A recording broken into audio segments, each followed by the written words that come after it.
জীবনে আমাদের সবারই কিছু না কিছু অভাব থাকে।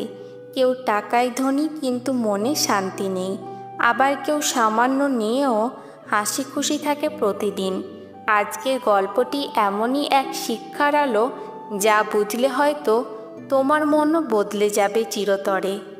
এক দেশে এক দয়ালু রাজা ছিলেন। তার রাজ্যে সোনার উপর পাহাড়, অগণিত সৈন্য, হাতি, ঘোড়া, প্রাসাদ, যেন যা চাই সবই আছে।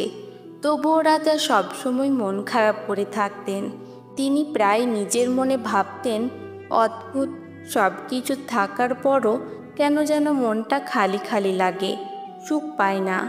একদিন রাজা তার জ্ঞানী উজিরকে ডেকে জিজ্ঞাসা করলেন, উজির, বলো তো, মানুষ কেন অসুখী থাকে?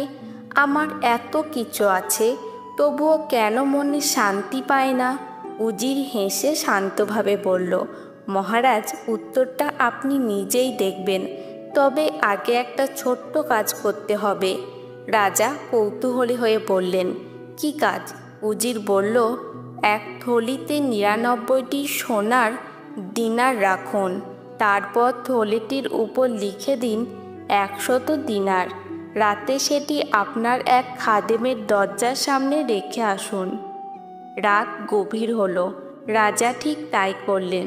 সকালে খাদেম দরজার সামনে থলেটি দেখে খুব খুশি হলো। ওহ, আল্লাহ আজ আমাকে ভাগ্যবান বানিয়েছেন। বলতে বলতে থলেটি খুলে গুনতে শুরু করলো।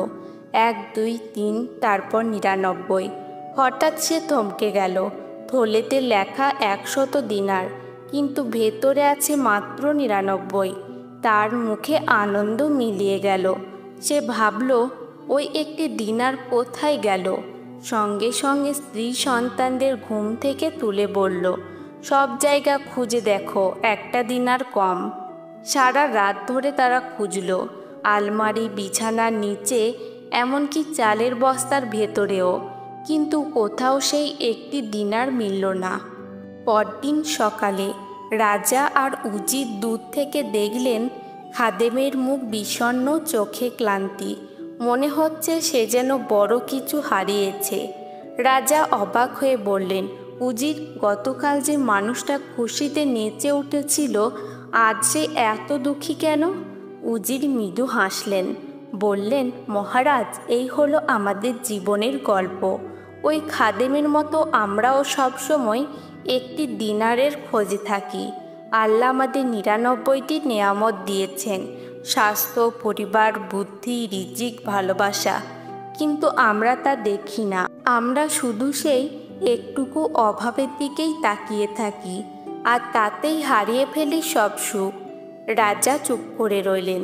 ধীরে ধীরে তার চোখে জল এলো, কিন্তু সে যে জলে ছিল এক নতুন আলো। তিনি বললেন, তাহলে সুখ আসলে যা পাইনি তাতে নয়, যা পেয়েছি তার জন্য কৃতজ্ঞতাই লুকিয়ে আছে। জীবনে সব কিছু হয়তো তোমার মতো করে হবে না, কিন্তু যদি প্রতিদিন তুমি একটু করে সবর করো, একটু হাসো, তাহলে দেখবে তোমার ৯৯ দিনারই তোমার জীবনের সবচেয়ে বড় সম্পদ। ধন্যবাদ গল্পের উঠোনের এই অনুপ্রেরণামূলক গল্পটি দেখার জন্য।